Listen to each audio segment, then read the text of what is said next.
Yang lalu kita sudah jelaskan bahwa ada 4 potensi yang diberikan Allah kepada manusia, yang bahasa agama disebut gariza. Gariza itu pembawaan manusia berupa kecenderungan atau tabiat yang diberikan kepada manusia yang tidak perlu dipelajari sebelumnya. Itu disebut gariza, tabiat, naluri, kecenderungan. Kenapa? Karena itu sudah dibawa sejak lahir. Itulah disebut potensi yang diberikan kepada manusia sebagai bahan, sebagai pelengkap untuk menjabat sebagai khalifah.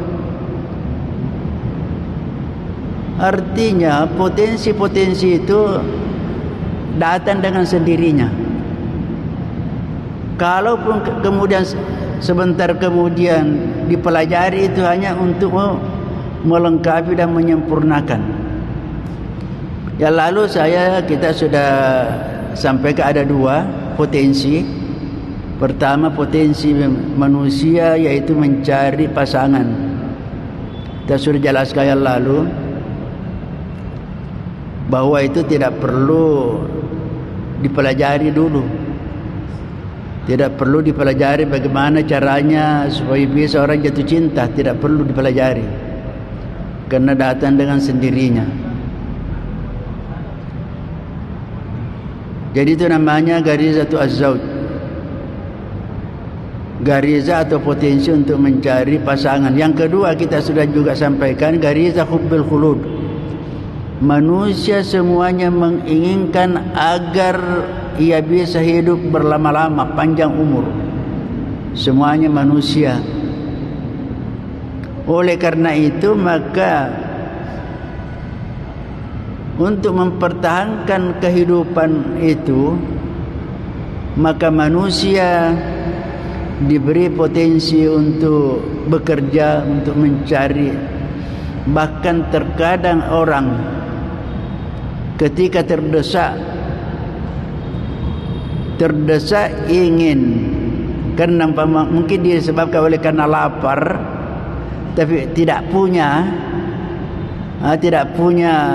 persiapan, maka manusia bisa saja menempuh jalan yang tidak baik.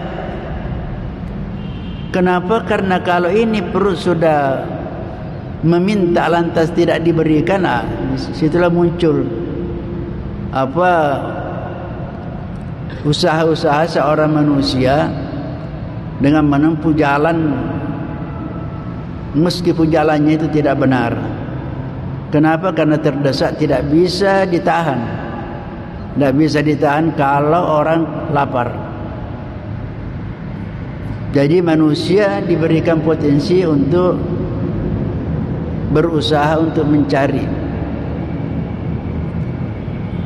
Yang ketiga potensi diberikan manusia adalah namanya potensi al-mulk wa tamalluk. Ingin berkuasa, ingin menjadi pemimpin, ingin menjadi pejabat. Itu namanya, karena sesuai dengan ayat Al-Quran dikatakan, hal adulluka ala syajaratil khuldi wa mulkin la yabla. Itu tawarannya iblis kepada Adam. Inginkah engkau kutunjukkan kepadamu suatu pohon namanya pohon al-khuldi, pohon kekekalan. Dan itu Adam itu mengikuti tawaran iblis, maka dia memakan buah khuldi itu.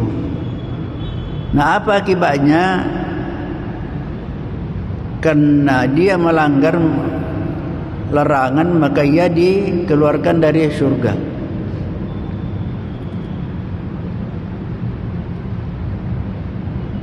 Yang membedakan dengan Adam ketika melakukan pelanggaran berdasarkan keinginan hawa nafsunya, maka ketika bertobat langsung diterima oleh Allah. Beda kalau orang melakukan dosa karena takabur, sehingga iblis tidak diterima dan memang dia tidak mau bertobat. Kenapa? Karena ketakburannya. Jadi kalau orang melakukan suatu dosa karena takabur, susah diampuni. Tapi kalau hanya orang melakukan dosa karena syahwat saja, itu gampang diampuni oleh Allah. Dan itu Nabi Adam bersama Hawa itu diampuni. Sedangkan iblis itu tidak. Kenapa? Karena iblis punya logika yang tidak benar. Apa logikanya iblis? Dia katakan, masa saya mau sujud menghormat kepada Adam, pada saya lebih baik, lebih mulia daripada Adam. Ana khairum minhu, saya lebih baik daripada Adam. Kenapa? Khalaqtahu min narin, khalaqtahu min tin wa khalaqtani min nar. Kenapa katanya iblis mengatakan dia lebih baik daripada Adam? Karena Adam diciptakan dari tanah, sedangkan dia menurut iblis khalaqtani min nar, engkau ciptakan dari api. Menurut logikanya iblis, api lebih baik daripada tanah. Kenapa api itu kalau menyala selalu naik ke atas itu? Itu artinya itu adalah orang takabur, selalu mengangkat dirinya. Sementara tanah menurut logika iblis bahwa itu rendah. Kenapa? Karena diinjak, orang buang kotoran di situ semuanya, jatuh semua kepada tanah. Jadi itu iblis mengatakan saya lebih baik, lebih mulia daripada Adam. Kok masa saya mau sujud menghormati orang yang lebih rendah daripada saya? Itu namanya orang takabur. Orang takabur.